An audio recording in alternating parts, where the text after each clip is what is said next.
Hi friends, ఈ వీడియోలో తెలుగు మెథడాలజీలో భాగంగా మొదటి చాప్టర్ మాతృభాష బోధన లక్ష్యాలు చాప్టర్లో గత డిఎస్సి పరీక్షల్లో అడిగిన బిట్స్ ఈ వీడియోలో చూస్తున్నాం ఫ్రెండ్స్.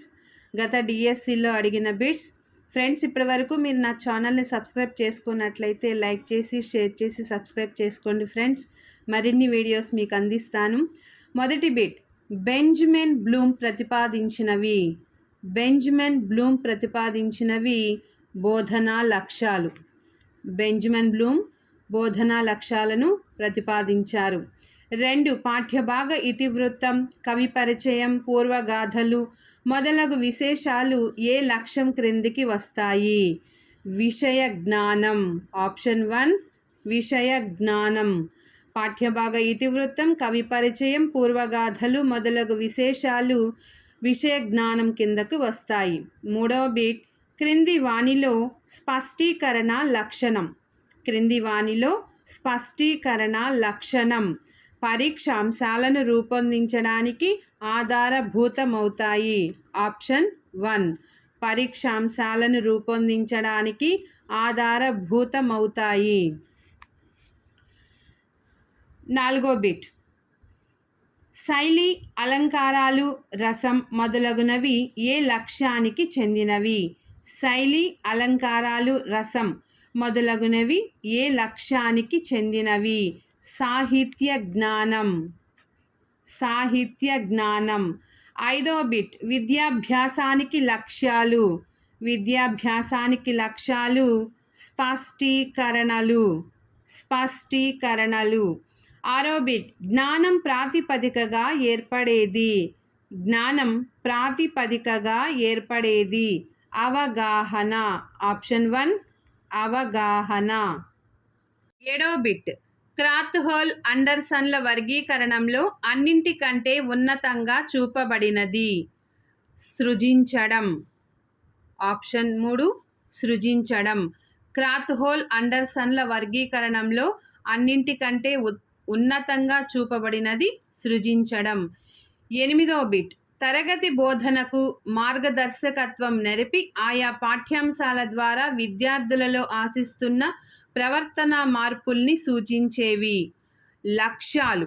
ఆప్షన్ 3 లక్ష్యాలు.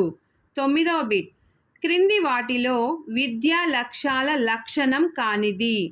క్రింది వాటిలో విద్యా లక్ష్యాల లక్షణం కానిది కొలవదగని ప్రవర్తనా పరివర్తనలు. కొలవదగని ప్రవర్తనా పరివర్తనలు. 10. ఆశయాల విశదీకరణే. ఆశయాల విశదీకరణే గమ్యం. 11. ప్రవర్తనా భాగం, పాఠ్య భాగం ఈ రెండు ముఖ్య భాగాలు దేనిలో ఉంటాయి? ప్రవర్తనా భాగం, పాఠ్య భాగం ఈ రెండు కూడా ముఖ్యమైన భాగాలు. ఇవి దేనిలో ఉంటాయి? విద్యా లక్ష్యం. విద్యా లక్ష్యం. 12వ బిట్, పిల్లలు తమ అనుభవాలను, అనుభూతులను, అభిప్రాయాలను లిఖిత రూపంలో వ్యక్తీకరించగల నైపుణ్యాన్ని పెంపొందించడం ఈ స్థాయిలో తెలుగు బోధనోద్దేశం. ప్రాథమిక స్థాయి. ప్రాథమిక స్థాయి. 13వ బిట్, ఒక విద్యార్థి సాహిత్యంలోని ఒక ప్రక్రియను మరొక ప్రక్రియతో మార్చి రాశాడు. ఇది ఏ లక్ష్యానికి చెందిన స్పష్టీకరణ? సృజనాత్మకత. క్రియేటివిటీ. సృజనాత్మకత. 14వ బిట్, విద్యాపరంగా ఊహాజనిత సుదూర గమ్యాలు. విద్యాపరంగా ఊహాజనిత సుదూర గమ్యాలు విద్యాదర్శాలు. విద్యాదర్శాలు. 15వ బిట్, విద్యార్థులు ఇతర భాషల పట్ల సమానాదరణ చూపడం అన్నది ఏ లక్ష్యం యొక్క స్పష్టీకరణ? విద్యార్థులు ఇతర భాషల పట్ల సమాన ఆదరణ చూపడం అన్నది ఏ లక్ష్యం యొక్క స్పష్టీకరణ? సముచిత మనోవైఖరి. సముచిత మనోవైఖరి. 16వ బిట్, విద్యా ధ్యేయాల నుండి ప్రభవించినవి. విద్యా ధ్యేయాల నుండి ప్రభవించినవి విద్యోద్దేశాలు. విద్యోద్దేశాలు. 17వ బిట్, విద్యార్థులు సందర్భ సహిత వాక్యాలను సులువుగా చేయగలడం అన్నది ఏ లక్ష్యం యొక్క స్పష్టీకరణ? అవగాహన. అవగాహన. విద్యార్థులు సందర్భ సహిత వాక్యాలను సులువుగా చేయగలడం అన్నది అవగాహన యొక్క స్పష్టీకరణ. 18వ బిట్. విద్యార్థి ధ్వన్యర్థం గ్రహిస్తాడు. ఈ స్పష్టీకరణ లక్ష్యం. రసానుభూతి. రసానుభూతి. 19. విద్యార్థి యొక్క అంతర్గత శక్తులను వెలికి తీయుటకు దోహదపడునది ఏది? విద్యార్థి యొక్క అంతర్గత శక్తులను వెలికి తీయుటకు పడునది మానసిక చలనాత్మక రంగం. ఆప్షన్ 3 మానసిక చలనాత్మక రంగం. 20వ బిట్. విద్యార్థులు వేమన పోతనలు రాసిన పద్యాలను విరివిగా సేకరించి చదువుతారు. ఇది ఏ లక్ష్యానికి చెందిన స్పష్టీకరణ? భాషాభిరుచి. భాషాభిరుచి. 21. బాల్య క్రీడలు అను పాఠ్యబోధన ఆరంభించిన ఉపాధ్యాయుడు ముందుగా పిల్లలు ఆడుకునే కొన్ని ఆటలు గూర్చి వారికి వివరిస్తాడు. ఈ జ్ఞానం విషయ జ్ఞానం.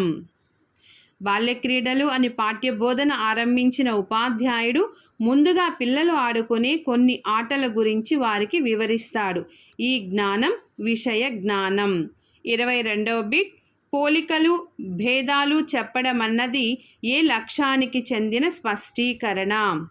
పోలికలు భేదాలు చెప్పడం అన్నది అవగాహన లక్ష్యానికి చెందిన స్పష్టీకరణ. 23వ బిట్. వివరించడం, విశ్లేషించడం, వివేచించడం అన్నవి ఏ లక్ష్యానికి చెందిన స్పష్టీకరణలు? అవగాహన. అవగాహన. వివరించడం, విశ్లేషించడం, వివేచించడం అన్నవి అవగాహన లక్ష్యానికి చెందిన స్పష్టీకరణలు. 24వ బిట్. విద్యార్థి సాహిత్య రచనలలో విమర్శనాత్మక దృక్పథం కలిగి ఉంటారు. ఈ స్పష్టీకరణ లక్ష్యం. భాషాభిరుచి. భాషాభిరుచి లేదా భాషాభివృద్ధి. 25. విద్యార్థులు ఆయా పదాల అంతరార్థం గురించి పద ప్రయోగ వైచిత్రిని గురించి గ్రహించగలిగితే అది ఏ లక్ష్యం? భాషావగాహన. భాషావగాహన. 26. విద్యార్థులు మూఢాచారాలు పాటించకుండా హేతుబద్ధంగా జీవించడం అన్నది ఏ లక్ష్యానికి చెందిన స్పష్టీకరణ? సముచిత మనోవైఖరులు.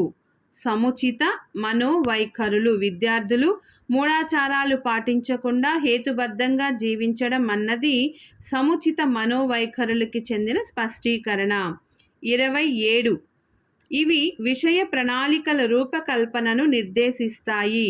విషయ ప్రణాళికల రూపకల్పనను నిర్దేశించేవి ఉద్దేశాలు. ఉద్దేశాలు. 28. విద్యార్థులు కన్నుల పండుగ అనే జాతీయాన్ని ఉపయోగించి సొంత వాక్యం చెప్తారు. ఇది ఏ లక్ష్యానికి చెందిన స్పష్టీకరణ? విద్యార్థులు కన్నుల పండుగ అనే జాతీయాన్ని ఉపయోగించి సొంత వాక్యం చెప్తే అది అవగాహన అనే లక్ష్యానికి చెందిన స్పష్టీకరణ. 29.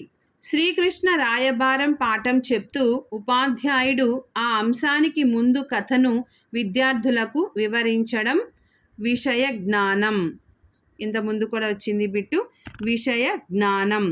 శ్రీకృష్ణ రాయబారం పాఠం చెప్తూ ఉపాధ్యాయుడు ఆ అంశానికి ముందు కథను విద్యార్థులకు వివరిస్తే దానిని విషయ జ్ఞానం అంటారు. 30వ బిట్.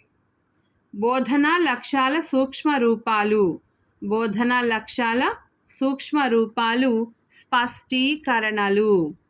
31. పాఠ్యాంశాల ద్వారా విద్యార్థుల్లో కలిగించాల్సిన ప్రయోజనాలను లేదా ఆశిస్తున్న ప్రవర్తన మార్పులను తెలిపేవి. లక్ష్యాలు.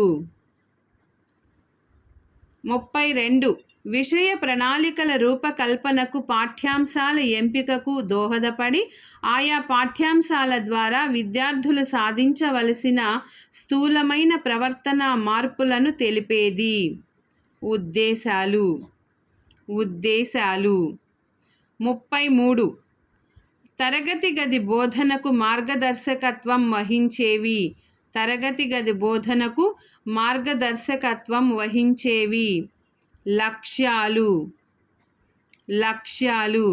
34. ఒక వస్తువు గురించి కానీ, ప్రదేశాన్ని గురించి కానీ లేదా వ్యక్తిని గురించి కానీ ఏర్పడే ప్రత్యేక భావం. వైఖరి. ఒక వస్తువు గురించి కానీ, ప్రదేశాన్ని గురించి కానీ లేదా వ్యక్తిని గురించి కానీ ఏర్పడే ప్రత్యేక భావం వైఖరి.